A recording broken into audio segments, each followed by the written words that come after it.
তো এই পর্বে আমরা দেখব 1.26 নম্বর প্রশ্নটি, যেটা হচ্ছে এরকম: 7 অঙ্কের বৃহত্তম সংখ্যা নির্ণয় করো যা 6 দ্বারা বিভাজ্য। অর্থাৎ আমাদের 7 অঙ্কের একটি বৃহত্তম সংখ্যা নির্ণয় করতে হবে যা আবার 6 দ্বারা বিভাজ্য হবে, বৃহত্তম হতে হবে এবং 6 দ্বারাও বিভাজ্য হতে হবে। তা আমরা শুধুমাত্র বৃহত্তম কিভাবে বানাতে হয় 7 অঙ্কের জন্য, 7 অঙ্কের, সেটা আমরা জানি। তা আগে আমরা ওই সংখ্যাটা লিখে ফেলি।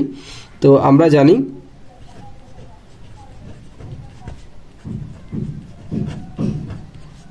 7 অঙ্কের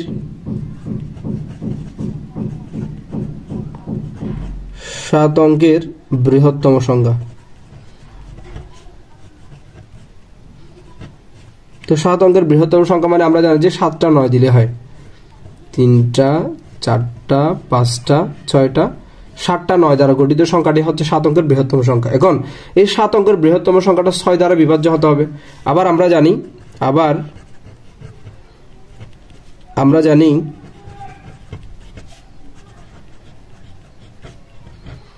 আমরা কি জানি? আমরা জানি যে হচ্ছে কোন একটা সংখ্যা যদি 2 এবং 3 দ্বারা বিভাজ্য হয় তবেই 6 দ্বারা বিভাজ্য হয়।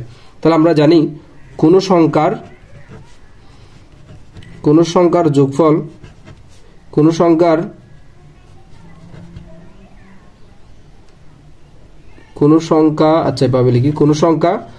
2 এবং 3 দ্বারা বিভাজ্য হলে, 2 এবং 3 দ্বারা বিভাজ্য হলে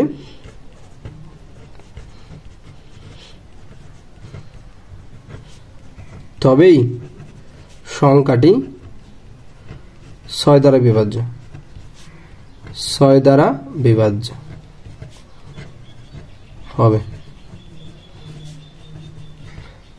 তাহলে আমাদের 6 দ্বারা বিভাজ্য সেটা যদি যাচাই করতে পারলে আগে আমাদের 2 এবং 3 দ্বারা বিভাজ্য হয় কিনা দেখতে হবে।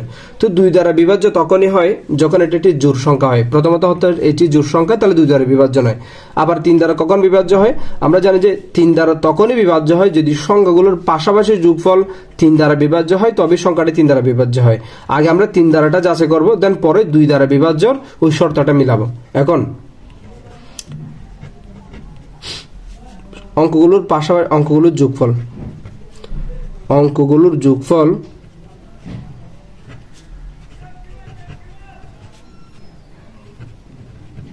তো অঙ্কগুলোর যোগফলটা হচ্ছে আমাদের এরকম: 7টা 9 যোগ করতে হবে,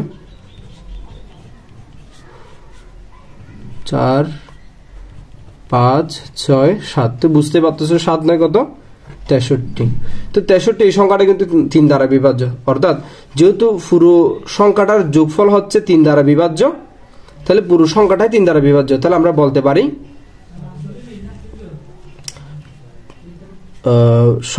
যেহেতু যোগফল 3 দ্বারা বিভাজ্য,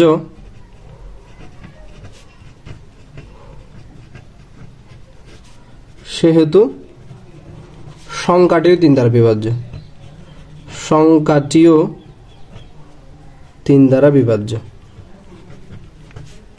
3 দ্বারা বিভাজ্য। তো আমাদের একটা যাচাই হয়ে গেল, 2 এবং 3 এর মধ্যে 3 দ্বারা বিভাজ্য কিনা একটা যাচাই হয়ে গেল যে 3 দ্বারা বিভাজ্য।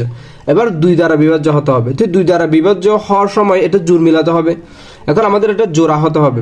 জোড়া করতে গিয়ে আমরা এমন করতে পারবো না যাতে এটা আবার 3 দ্বারা অবিভাজ্য হয়ে যায়। অর্থাৎ 3 দ্বারা যে বিভাজ্য হয় ওটাও আমাদের ঠিক রাখতে হবে, পাশাপাশি জোড়াও মিলাতে হবে। সেজন্য আমরা যেটা করব, এই সংখ্যাটি থেকে এই সংখ্যাটার সাথে তো আর কোনো সংখ্যা যোগ করা যাবে না, বরঞ্চ বিয়োগ করা যাবে। তাহলে এই সংখ্যার থেকে যদি আমরা 3 বিয়োগ করি, দেখি এটা একটা জোড়া হয় কিনা। তাহলে এই সংখ্যা থেকে মনে মনে 3 বিয়োগ করে, তো 9টা কি হয়ে যাবে? 6 হয়ে যাবে না? তখন 3 বিয়োগ করলে এটা কিন্তু 3 এর গুণিতক বিয়োগ করতেছি। অর্থাৎ 3 এর গুণিতক বিয়োগ করলে সর্বোপরি কিন্তু আলটিমেটলি আমাদের যোগফলটা 3 দ্বারা বিভাজ্যই থেকে যাবে। পাশাপাশি এটা আবার জোড় হওয়ার একটা সম্ভাবনা আছে, যে 9 থেকে 3 বিয়োগ করলে 6 হবে, তখন এটা 2 দ্বারাও বিভাজ্য হবে। তাহলে এই কৌশলে আমরা এই সংখ্যাটা কি করব? 2 দ্বারা বিভাজ্য বানাবো। তো এখন আমরা লিখব যে যেহেতু সংখ্যাটি জোড় নয়, তাই 3 দ্বারা বিভাজ্য হলেও তাই 3 দ্বারা বিভাজ্য হলেও 2 দ্বারা বিভাজ্য নয়, 2 দ্বারা বিভাজ্য নয়, অর্থাৎ 3 দ্বারা বিভাজ্য বা 2 দ্বারা বিভাজ্য নয়, যেহেতু জোড়া নয়। তাহলে সংখ্যাটি 6 দ্বারা বিভাজ্য নয়, তাহলে সংখ্যাটি 6 দ্বারা বিভাজ্য নয়, বিভাজ্য নয়। তাহলে পুরো সংখ্যাটা যেহেতু 6 দ্বারা বিভাজ্য নয়, কার কারণে? 2 এর কারণে। তাহলে এটা আমাদের জোড়া বানাতে হবে। এখন আমরা লিখতে পারি, এখন সংখ্যাটি হতে 3 বিয়োগ করলে যে বৃহত্তম সংখ্যাটি পাওয়া যাবে, যে বৃহত্তম সংখ্যা পাওয়া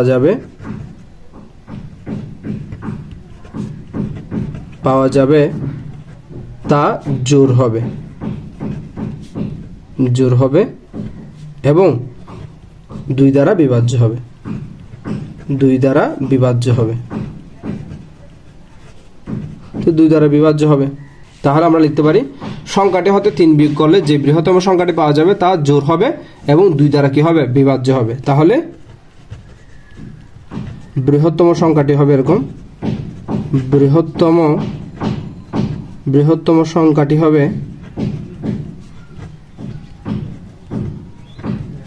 এই যে পুরো সংখ্যাটা হচ্ছে আমাদের এরকম 7টা 9 আছে, 4টি 5টি 6টি 7টি, সেখান থেকে 3 বিয়োগ করতে হবে। 3 বিয়োগ করলে কত হবে দেখো, 1 2 3 4 5 6, দেন শেষেরটা হচ্ছে 6। তাহলে এটা 3 দ্বারাও বিভাজ্য, এটা আবার 2 দ্বারা বিভাজ্য জোড় হওয়াতে। তাহলে সুতরাং নির্ণয় বৃহত্তম সংখ্যাটি, সুতরাং নির্ণয় 7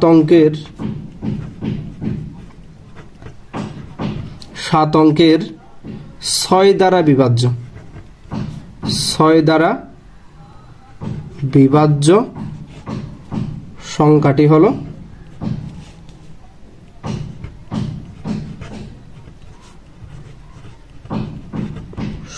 হলো এই যেটা 6টা 9, দেন পরেরটা 6। তাহলে ওভারঅল তোমরা অঙ্কটা একটু দেখো।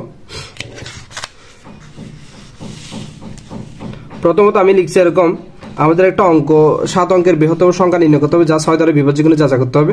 তো 6 দ্বারা বিভাজ্য হওয়ার শর্ত হচ্ছে 2 এবং 3 দ্বারা যেতে হবে।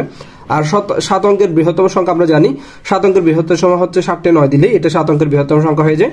এখন 7 অঙ্কের বৃহত্তম সংখ্যাটা আমাদের 2 এবং 3 দ্বারা বিভাজ্য কিনা দেখতে হবে, যাতে 6 দ্বারা বিভাজ্য হয় কিনা যায়।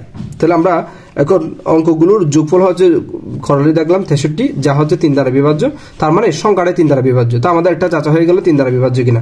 এখন 2 দ্বারা বিভাজ্য হতে হলে এটা জোড় হতে হবে বা শেষে শূন্য থাকতে হবে, অর্থাৎ এক কথা বলতে গেলে জোড় হতে হবে।